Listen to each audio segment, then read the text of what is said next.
अपने आप को लोगों से दूर रखो, सबसे ताकतवर हो जाओगे। अपनी जिंदगी की कीमत को समझो, ऐसा गौतम बुद्ध ने कई सालों पहले अपने शिष्यों से क्यों कहा था। चलिए जानते हैं, एक कहानी के माध्यम से। तो बिना देर किए चलिए उस कहानी की शुरुआत करते हैं। जिंदगी की कीमत क्या है? हम में से बहुत से लोग अपनी जिंदगी की वैल्यू नहीं समझते और अपने जीवन को ऐसी चीजों में बर्बाद कर देते हैं जिनसे हमारा नुकसान ही होता है। कुछ लोग अपनी जिंदगी शराब के पीछे बर्बाद कर देते हैं, तो कुछ लड़कियों के चक्कर में, और कुछ अपनी सारी जिंदगी पैसा पैसा करके बर्बाद कर देते हैं। आज की इस कहानी के जरिए आप जानेंगे कि हमारी जिंदगी कितनी कीमती है और हमें अपनी इस कीमती जिंदगी को किस तरह जीना चाहिए। एक बार की बात है, गौतम बुद्ध अपने शिष्यों को जिंदगी से जुड़ी अच्छी बुरी चीजों का ज्ञान दे रहे थे। सभी शिष्य उनकी बातों को बहुत ध्यान से सुन रहे थे। उन सभी में एक शिष्य ऐसा था जिसे प्रश्न पूछने की बहुत आदत थी। वो उठकर गौतम बुद्ध के पास गया और उनसे बोला, आप हमें जिंदगी के बारे में जो कुछ सिखा रहे हैं उस सब का क्या फायदा? क्योंकि हम में से बहुत से बच्चों को ये भी नहीं पता कि हमारे जीवन का मूल्य क्या है और ये जीवन हमारे लिए कितना कीमती है। पहले आप हमें ये बताइए कि इस जीवन का मूल्य क्या है। अपने शिष्य की बात सुनकर गौतम बुद्ध अपने कक्ष में गए और एक चमकता हुआ पत्थर का टुकड़ा लेकर आए।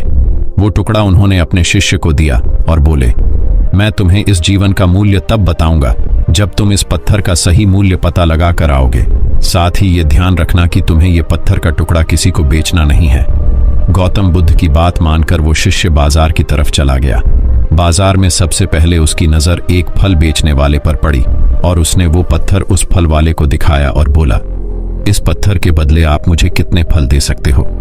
फल वाला बोला, ये पत्थर कुछ खास तो नहीं है, लेकिन फिर भी इसके बदले में तुम्हें 10 केले दे सकता हूं। वो शिष्य उस पत्थर को लेकर आगे चला गया। फिर उसे एक सब्जी वाला मिला।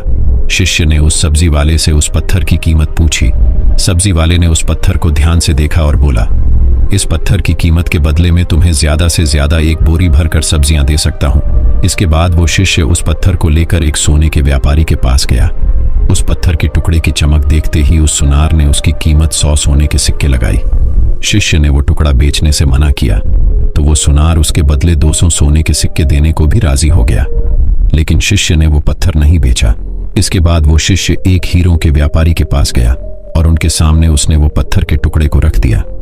उस पत्थर को देखते ही हीरों के व्यापारी ने एक साफ कपड़ा बिछाया, उस पत्थर को उसके ऊपर रखा, फिर उसकी परिक्रमा की और हाथ जोड़कर उस पत्थर को कपड़े में लपेटते हुए वो बोला, तुम जिसे मामूली पत्थर समझकर उसकी कीमत पूछ रहे हो, असल में ये एक बेशकीमती रूबी है। ऐसा रूबी हर किसी को नहीं मिलता। मैं अगर अपना सब कुछ बेच भी दूं तो भी इसकी कीमत नहीं चुका सकता। उस व्यापारी की बातें सुनकर वो शिष्य हैरान हो गया। वो दौड़ा दौड़ा सीधा बुद्ध के पास आया और उन्हें उसने जो कुछ भी बाजार में हुआ वो सब बताया। उसकी अचरज भरी बातें सुनकर गौतम बुद्ध बोले, तुम्हारे सवाल का जवाब इस रूबी की कीमत में ही छिपा है।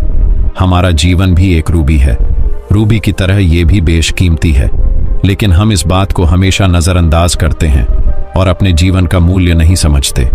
हम दूसरों को देखकर और उनके जैसा जीवन जीने की कोशिश में अपने जीवन की कीमत को कम कर देते हैं। हम ये सोचते हैं कि हमारी जिंदगी की कीमत वही है जो दूसरे हमें बताते हैं, लेकिन ये बात हमेशा ध्यान रखना कि सामने वाला अपनी हैसियत, बुद्धि और अपनी समझ के हिसाब से तुम्हारी कीमत लगाता है। तो दोस्तों, इस कहानी से हमें क्या सीख मिली, चलिए जानते हैं। जिंदगी सिर्फ एक बार मिलती है, इसलिए इसको बर्बाद ना करें। अपनी जिंदगी को उतना ही कीमती समझे जितना कीमती आप अपने बैंक में रखें। रुपयों को समझते हैं। आज के समय में लोग अपनी जिंदगी से ज्यादा कीमती प्यार, पैसों और दिखावे से भरी चीजों को समझते हैं। प्यार के चक्कर में लोग सुसाइड कर लेते हैं। पैसों के चक्कर में ऐसा काम करने लग जाते हैं जिससे उनकी जिंदगी बर्बाद हो जाती है। नाम कमाने के चक्कर में उल्टे सीधे काम करने लग जाते हैं। हमेशा याद रखें कि दिखावा करना जरूरी नहीं है। प्यार दोबारा मिल सकता है, पैसा फिर कमाया जा सकता है, लेकिन जिंदगी को फिर से पाया नहीं जा सकता। इसलिए अपनी इस बेशकीमती जिंदगी को अच्छे से जिएं, हर पल का आनंद लें। कभी ये ना सोचें कि आप इस दुनिया में किसी काम के नहीं हैं, ना कभी ये सोचें कि आपकी जिंदगी व्यर्थ है। आपके होने या ना होने से कुछ फर्क नहीं पड़ता। जब भी ऐसे नेगेटिव विचार आपके मन में आए तो खुद को बस ये याद दिलाएं कि जीवन एक रूबी है और ये बेशकीमती है। तो चलिए दोस्तों, अब हम जानते हैं जीवन से सारी परेशानी रहस्यमयी तरीके से कैसे दूर करें। उसे जानने के लिए हम आपको गौतम बुद्ध की दूसरी कहानी सुनाएंगे। तो बिना देर किए उस कहानी की शुरुआत करते हैं दोस्तों। ये कहानी आपकी जिंदगी बदल देगी, इसीलिए इस कहानी को पूरा सुने। बुद्ध कहते हैं, मन और शरीर दोनों के लिए स्वास्थ्य का रहस्य है। अतीत पर शोक मत करो, ना ही भविष्य की चिंता करो, बल्कि बुद्धिमानी और ईमानदारी से वर्तमान में जियो। लेकिन हम कितना वर्तमान में जीते हैं, जी ही नहीं सकते। अगर जी सकते हैं तो आप कोशिश करके देख लीजिए, आपका मन और शरीर दोनों स्वस्थ हो जाएंगे। आप भविष्य की चिंता में परेशान नहीं होंगे और ना ही अतीत के दुख को लेकर रोना रोएंगे, बल्कि वर्तमान में चल रही सांस भी आपको आनंद देंगी। मैंने सुना है कि कहीं दूर एक पहाड़ के चट्टान पर एक व्यक्ति बैठा रो रहा था। वहां से एक बौद्ध भिक्षु गुजरा। उसे रोता देख भिक्षु उस व्यक्ति के पास आया और बोला, क्या तुम यहां से कूदकर आत्महत्या करना चाहते हो? व्यक्ति बोला, आपने सही अंदाजा लगाया, मैं चाहता तो यही था, मगर हिम्मत नहीं जुटा पा रहा। भिक्षु ने कहा, क्या सब पीछे छोड़कर आए हो या अपने साथ भी कुछ लाए हो? व्यक्ति ने कहा, नहीं, मैंने सब पीछे छोड़ दिया है, मैं अपने साथ कुछ भी नहीं लाया। भिक्षु ने कहा, तो तुम इतना बोझ लिए क्यों बैठे हो? व्यक्ति ने कहा, कौन सा बोझ? मेरे पास तो कुछ भी नहीं है, मैं तो खाली हूं, कंगाल हूं। खाली इंसान तो ऐसे नहीं रोता। भिक्षु ने कहा, फिर तुम कौन से बोझ के तले दबे जा रहे हो, जो तुम्हारी सांसें भी ठीक से नहीं चल रही? तुम आत्महत्या करना चाहते हो और रो भी रहे हो। खाली इंसान तो ऐसे नहीं रोता, जो कंगाल हो गया है। उसे क्या डर? अपने अंदर में झांको और देखो तुमने कितना बोझ उठाया है, कितना कुछ तुम अपने सर पर ढो रहे हो। इसे उतार कर रख दो, थोड़ा हल्का हो जाओ। कब तक इस बोझ के तले दबे रहोगे? वह व्यक्ति भिक्षु के चरणों में गिर पड़ा और बोला, आपने तो मुझे पढ़ लिया, मेरे अपने भी मुझे नहीं समझ पाए। आप ही मेरी समस्या का समाधान कर सकते हैं। भिक्षु ने कहा, समस्या क्या है? व्यक्ति ने कहा, मेरे घर पर वहां मेरे साथ चलिए। भिक्षु ने कहा, नहीं, समस्या तुम्हारे घर पर नहीं है, समस्या तुम्हारे अंदर है। जब तक तुम अपने अंदर में समस्या का समाधान नहीं करोगे, तुम्हें हर जगह समस्याएं ही नजर आएंगी। और अगर यहाँ इस चट्टान पर समस्या नहीं है, तो फिर तुम यहाँ आत्महत्या करने की क्यों सोच रहे हो? मैं आत्महत्या करना चाहता था, क्योंकि तुमने तो घर छोड़ दिया है, समस्या भी छूट गई है, फिर तुम इतने परेशान क्यों हो? व्यक्ति बोला, आप सही कहते हैं, मैं आपकी बात समझ रहा हूं, कमी मुझ में ही है, इसलिए तो मैं आत्महत्या करना चाहता था। मैं किसी काम का नहीं हूं, मैं जो कुछ भी करने जाता हूं सब बिगड़ जाता है, मेरी किस्मत ही बहुत खराब है। भिक्षु ने कहा, ठीक है, मुझे बताओ कि क्या खराबी है तुम्हारी किस्मत में? व्यक्ति ने कहा, मैंने व्यापार करने के लिए अपने परिवार से धन लिया, उस धन से मैंने व्यापार किया, लेकिन मेरा व्यापार ठीक नहीं चला। शुरू में मेरे परिवार वालों ने मेरा साथ दिया, लेकिन धीरे धीरे जैसे जैसे मैं अपने व्यापार में नुकसान उठाता गया, मेरे परिवार वाले भी मुझसे दूर हो गए। मैं सब उन्हीं के लिए कर रहा था, लेकिन वह मुझे अब इन सब का जिम्मेदार ठहराते हैं। मुझे भी लगता है कि मैंने उन सब के साथ गलत किया। मेरा एक मित्र है, उसने भी व्यापार आरंभ किया था, आज उसका व्यापार बहुत अच्छा चल रहा है। वह कभी मेरे घर आता है तो वह अपने अच्छे चल रहे व्यापार की बात करता है। वह बताता है कि कैसे उसने अपने व्यापार को अपने दम पर खड़ा किया, कैसे उसने मेहनत की और सफलता पाई। मेरे परिवार वाले भी कहते हैं कि देख, तेरे बस का तो कुछ भी नहीं है। अब हालात ये है कि मेरा घर भी गिरवी पड़ा है। भिक्षु ने कहा, क्या तुम्हें पता है तुम्हारा मित्र तुम्हारे पास क्यों आता है? व्यक्ति ने कहा, हाँ, मुझे पता है, वह मुझे नीचा दिखाने आता है। वह यह जताने आता है कि वह मुझसे श्रेष्ठ है। वह चाहता है कि मैं उसकी सफलता देखकर दुखी रहूं। भिक्षु ने कहा, क्या तुम दुखी होते हो? व्यक्ति ने कहा, हाँ, दुख तो होता ही हूं। भिक्षु ने कहा, दुख किस बात का होता है, अपने असफल होने का या मित्र के सफल होने का? व्यक्ति ने थोड़ी देर सोचा और बोला, अपने असफल होने के कारण इतना दुख नहीं होता जितना मित्र के सफल होने का होता है। भिक्षु ने कहा, अर्थात अगर तुम्हारा मित्र असफल हो तो तुम्हें खुशी होगी। व्यक्ति ने कहा, हाँ, मुझे बहुत खुशी होगी। भिक्षु ने कहा, अर्थात तुम्हारी खुशी तुम्हारे मित्र के ऊपर निर्भर करती है, तुम्हारी समस्या का कोई समाधान नहीं। तुम्हारा मित्र चाहे तो तुम्हें खुश कर सकता है या चाहे तो दुखी कर सकता है। तुम स्वयं से तो ना खुश हो सकते हो और ना ही दुखी हो सकते हो। तुम अपने मित्र के गुलाम हो गए हो। तुम्हारी समस्या का कोई समाधान नहीं है, क्योंकि तुम्हारी खुशियां और तुम्हारे दुख दूसरों के व्यवहार से आते हैं, तुम्हारे स्वयं के कर्म से तो कुछ नहीं आ रहा। व्यक्ति बोला, ऐसा ना कहें, मुझे आपसे बहुत आशा है। भिक्षु ने कहा, जब हम दूसरों से आशा बांध लेते हैं तब हम दूसरों पर निर्भर हो जाते हैं। अगर मैं तुम्हें कोई रास्ता ना दूं तो तुम दुखी रह जाओगे, और अगर कोई रास्ता दूं तो शायद तुम्हें कुछ मिल जाए। लेकिन अगर आशा तुम अपने से बांधोगे तो तुम्हें सफलता अवश्य मिलेगी। तुम्हारा मित्र आज तुम्हें दुखी करने आता है, लेकिन बातें वह सच्ची ही बताता है। वह अपने संघर्ष और अपने अनुभव की बात बताता है। उसके अनुभव और अपनी बुद्धि का उपयोग करो, उसके संघर्ष का उपयोग करो। दुखी होने की जगह खुशी मनाओ कि तुम्हें घर बैठे कुछ अनुभव मिल रहे हैं। संघर्ष करो, हार मत मानो, कर्म करते जाओ। बुरे से बुरा वक्त या अच्छे से अच्छा वक्त दोनों ही गुजर जाते हैं, लेकिन यह दोनों वक्त देखने के लिए जीवित रहना जरूरी है। और जब तुम्हारा अच्छा वक्त शुरू होगा तब तुम्हारा मित्र तुम्हें अपनी सफलताओं की कहानी नहीं बताएगा, वो अपनी असफलताओं की कहानी बताएगा, ताकि तुम गलत निर्णय ले सको। तब भी अपनी ही बुद्धि का प्रयोग करना। उस समय भी वह तुम्हें दुखी करने आएगा, क्योंकि उसे भी उतना ही मजा आता है तुम्हें दुखी देखने में जितना कि तुम्हें आता है उसे दुखी देखने में। व्यक्ति ने कहा, आप सही कहते हैं, मेरे जीवन को मैं नहीं चला रहा, दूसरे ही इसमें सुख और दुख भर रहे हैं। लेकिन क्या अपनों के लिए कुछ करना गलत है?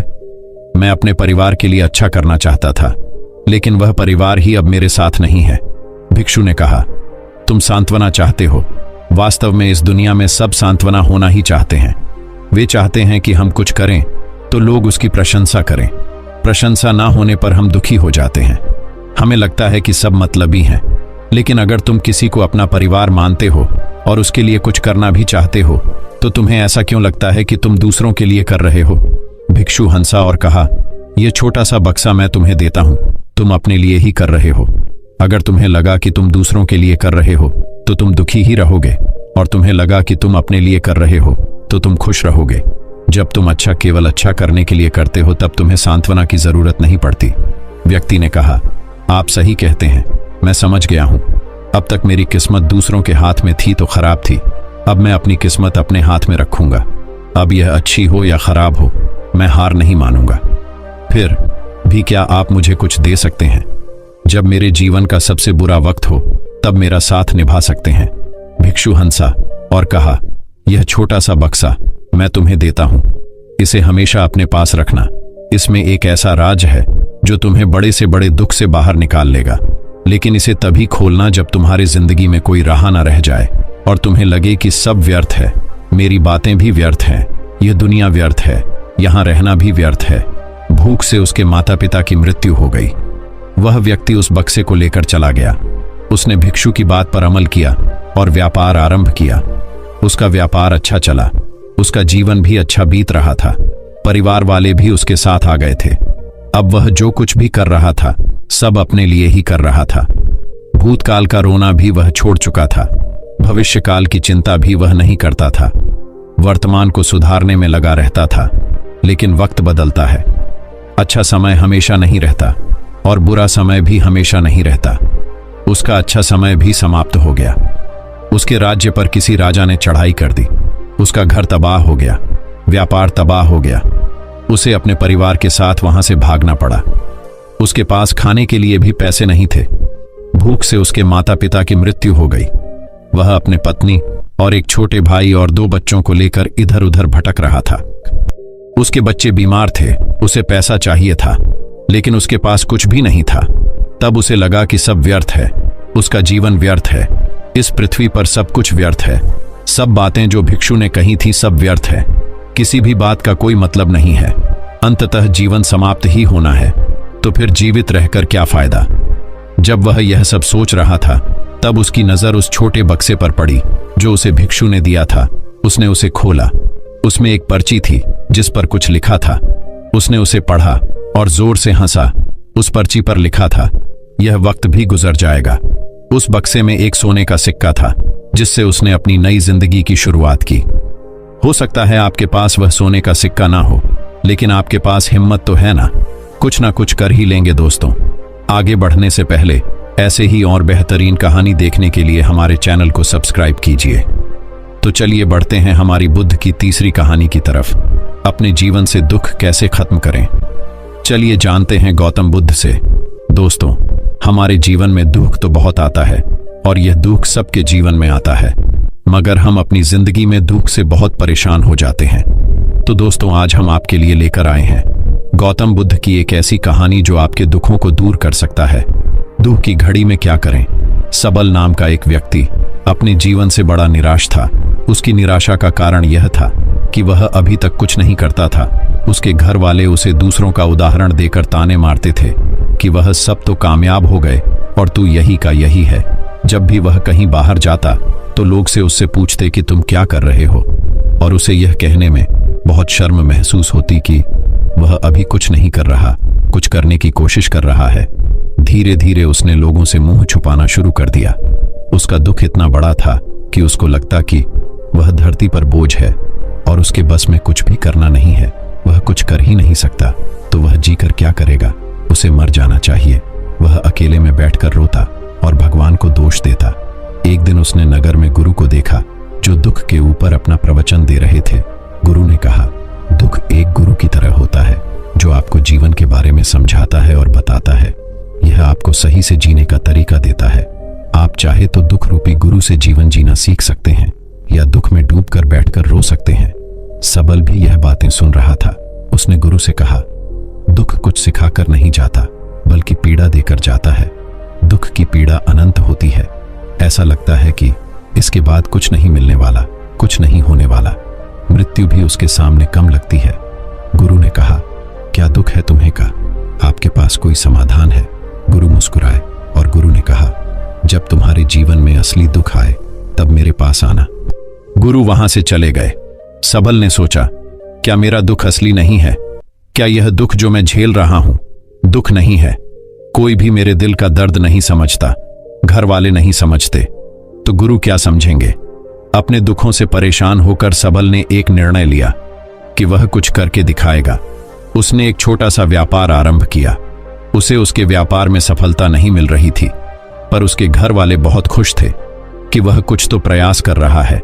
धीरे धीरे उसे सफलता मिलने लगी और फिर उसने रफ्तार पकड़ ली। वह 2 वर्ष के भीतर ही एक बड़ा व्यापारी बन गया।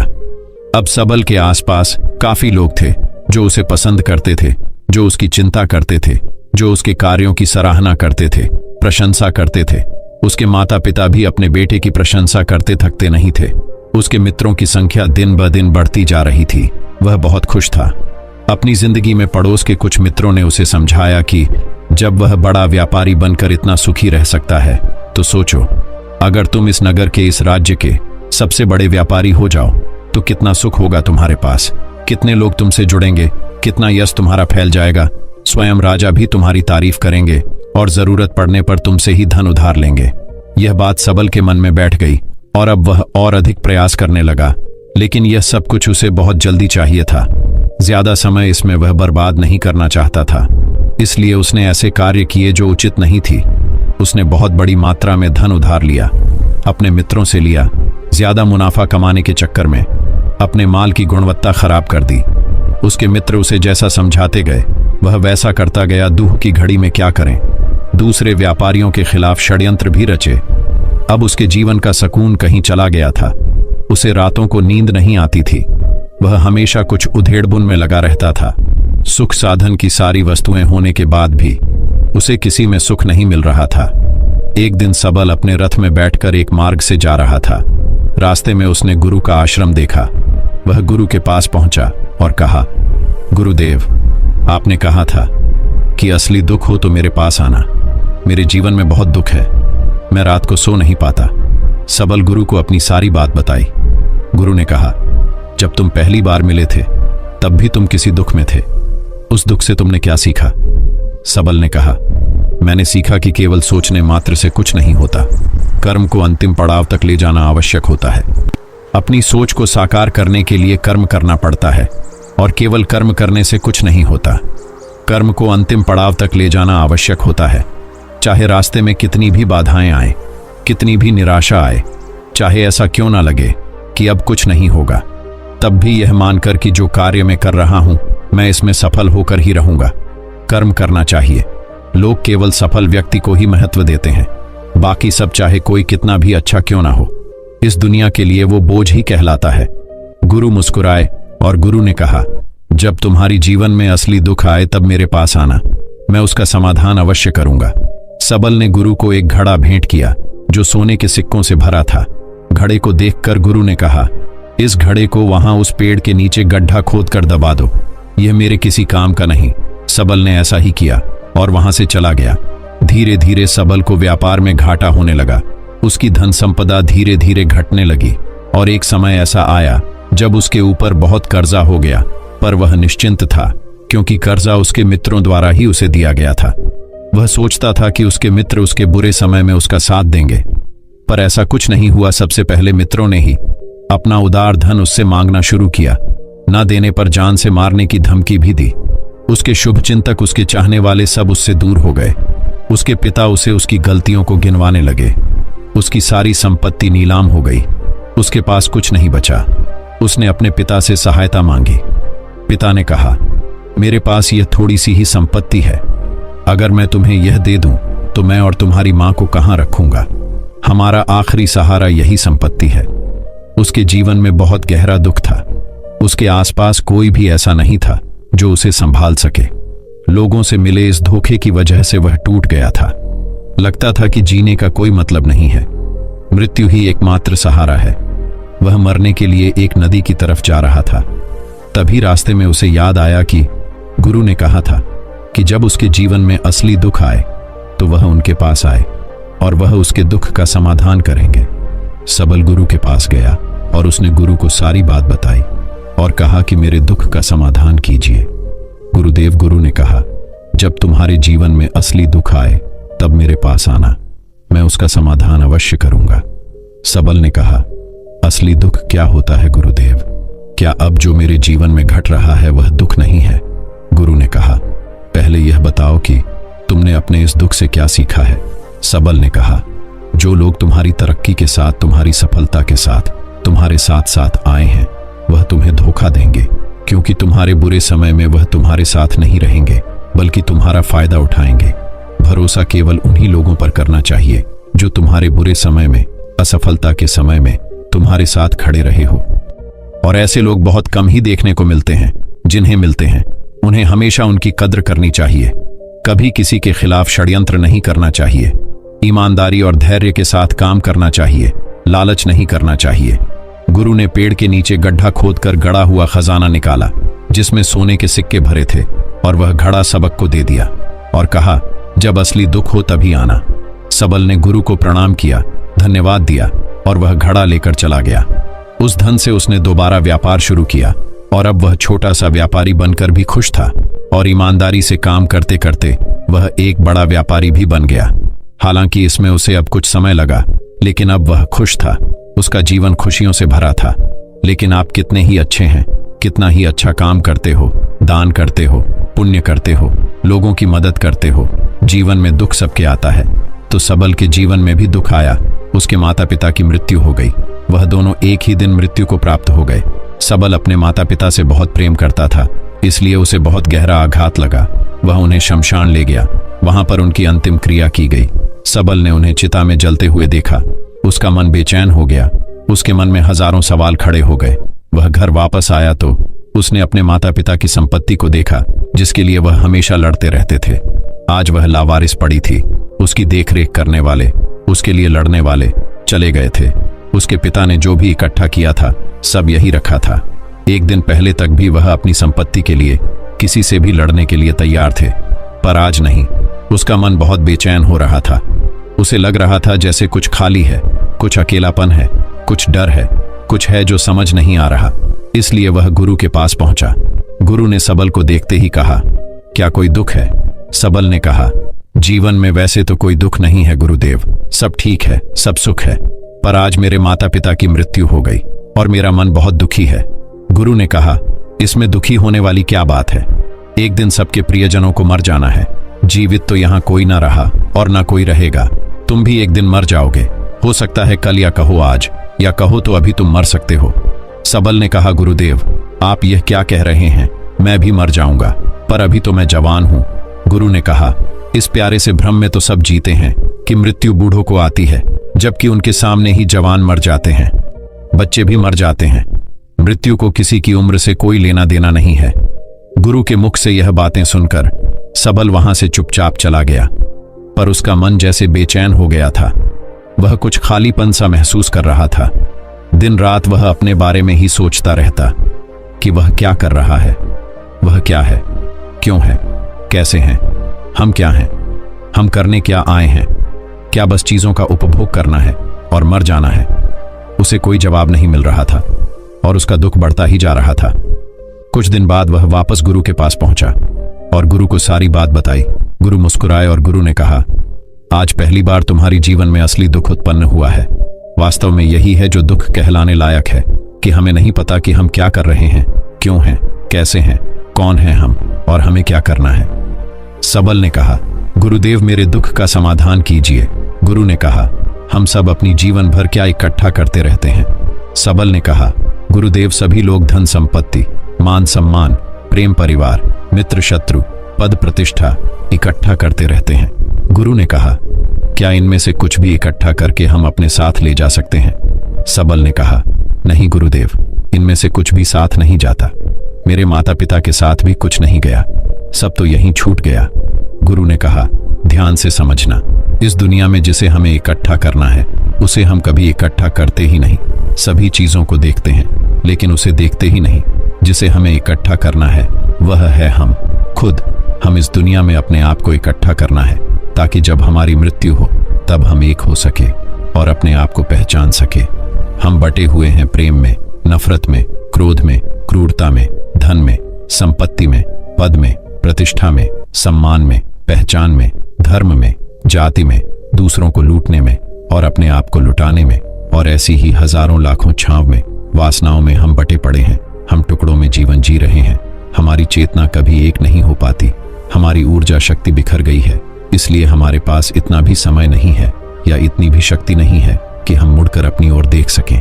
वास्तव में लोग जिंदगी भर जिन्हें दुख दुख कहकर चिल्लाते रहते हैं और उनका समाधान खोजते रहते हैं, उन्हें उनका समाधान कभी मिलेगा ही नहीं, क्योंकि जिन्हें वह दुख कहते हैं वह दुख है ही नहीं। इसलिए यहाँ किसी को कभी उनके दुख का समाधान नहीं मिलता। वह बस एक परिस्थिति से छूटकर दूसरी परिस्थिति में फंस जाते हैं। जैसे वह पहली समस्या में रो पड़ते थे वैसे ही वह दूसरी समस्या में रो पड़ते हैं। हमेशा ही एक ही समाधान नजर आता है, वह है मृत्यु, पर वह भी कोई समाधान नहीं है। इसलिए इन सब का अगर परम समाधान चाहिए तो अपने आप को इकट्ठा करो, अपनी ऊर्जा को इस संसार से वापस खींचो, उसे एकत्रित करो, अपने ऊपर ध्यान दो, अपने पर ध्यान लगाओ। मृत्यु से पहले अपने आप को पहचान लो, ऐसे ही बिखरे हुए मत चले जाना। सबल ने कहा, तो क्या गुरुदेव हमें यह संसार छोड़ देना चाहिए, अपनी इच्छाओं को मार देना चाहिए? क्या हमें यहाँ किसी से प्रेम भी नहीं करना चाहिए? गुरु ने कहा, तुमसे इच्छाएं, कामनाएं और वासना ऐसी ही निकलती है जैसे पहाड़ से कोई पत्थर गिर रहा हो, जिस पर पहाड़ का कोई नियंत्रण नहीं है सिवाय देखने के और परेशान होने के और कुछ खोने के। जब तुम एकत्रित हो जाते हो तब जो भी तुम करते हो सब नियंत्रण में रहता है, तब इच्छाएं भी तुम्हारी इच्छा से निकलती है। सबल ने कहा, गुरुदेव आपने मेरे सच्चे दुख का निवारण कर दिया है, आपका बहुत धन्यवाद। अब मैं अपने आप को एकत्रित करूंगा गुरुदेव। मानव शरीर में बहुत ऊर्जा है, बहुत शक्ति है, पर यह बेकार की चीजों में बटकर रह गई है, व्यर्थ की चीजों में लगी रहती है। ये ऐसे ही है जैसे एक शक्तिशाली मशीन किसी बच्चे के हाथ में दे दी गई हो। जैसे आपने कभी देखा होगा, बच्चे कभी कभी बाइक पर या कार में बैठकर उसे चलाने का नाटक करते हैं, क्योंकि उन्हें इतना ही पता है। ऐसे ही हम शरीर को चला रहे हैं, इसकी सही शक्ति का इस्तेमाल तो हम कभी कर ही नहीं पाते। खुद को एकत्रित करने का मतलब यह नहीं होता कि हम संसार छोड़ दें, सन्यासी हो जाएं, या झोला उठाकर कहीं चले जाएं, या अपने लिए या अपने बच्चों के लिए धन संपत्ति ना इकट्ठा करें। जैसे जब बच्चे बड़े हो जाते हैं तब वह बाइक या कार को चलाकर लंबी दूरी की यात्रा आसानी से कर सकते हैं, नहीं तो बाइक या कार वहीं खड़ी रहेगी और हमें यह वहम रहेगा, भ्रम रहेगा कि हम कहीं जा रहे हैं, जैसा कि बच्चों को होता है, पर हम कहीं नहीं पहुंचते। तो दोस्तों, उम्मीद करता हूं कि आपको यह गौतम बुद्ध की रहस्यमय कहानी उनसे कुछ सीखने को मिला हो। ऐसी और कहानी सुनाने के लिए हमारे चैनल को सब्सक्राइब कीजिए और इस वीडियो को जितना हो सके उतना अपने दोस्तों के साथ शेयर कीजिए। तो दोस्तों, आपका वीडियो देखने के लिए दिल से बहुत बहुत धन्यवाद। नमो बुद्ध।